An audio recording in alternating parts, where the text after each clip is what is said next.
Good morning. Several months ago, we shared that we have some major problems when we try to compare GDP and economies, and that different countries measure their own GDP differently than other countries do.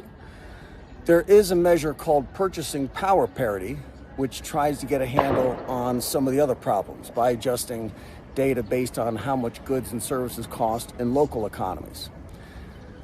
That in mind, consider this new canal that will open this year. The Pinglu Canal is a $10 billion waterway that took 4 years to build and connects landlocked provinces in China with markets in Southeast Asia. It's 83 miles and will reduce the time and cost of shipping. It's big enough to handle 5,000-ton cargo ships and includes 27 new bridges. It's much less expensive to ship by ship compared to rail or by truck, so this new canal will make factories in the interior of China cost competitive with those in the east. Currently, those factories are hauling product by truck or rail over 500 kilometers at a far higher cost per ton. The Pinglu is China's first artificial waterway in over 1,000 years. This created 45,000 jobs.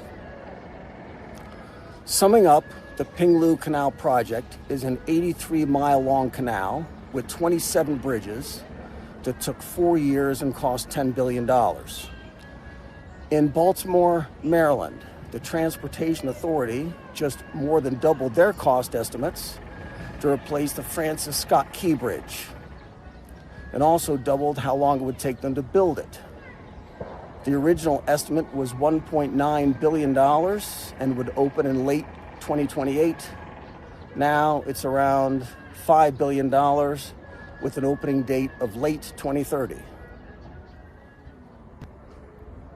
In New York, the Metro Transit Authority is spending over $68 billion to upgrade the subway system, and over $5 billion of that will go to putting in wheelchair ramps and modernizing the elevators.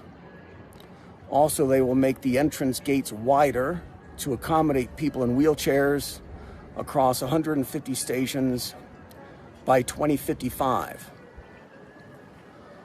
All of this spending in Baltimore and in New York and in China contributes to GDP. That bridge in Baltimore, whatever the final number is, will add billions in GDP to the local economy of Maryland and to the country's GDP. That $5 billion that New York is spending to build wheelchair ramps and wider gates and elevators also contributes to the GDP of New York and to the country's GDP. China spent about as much, $10 billion over 4 years, as New York plus Baltimore are spending for some wheelchair ramps and for one bridge, and got an 80-mile-long canal, 27 new bridges, and shipping lanes that will transform trade routes for over 3 billion people living in Southeast Asia. This is Wuhan. Be good. Give me a spirit of gentleness and love and mercy, so I can be a good husband to my wife, and be a good father to my children. Help me to be a good son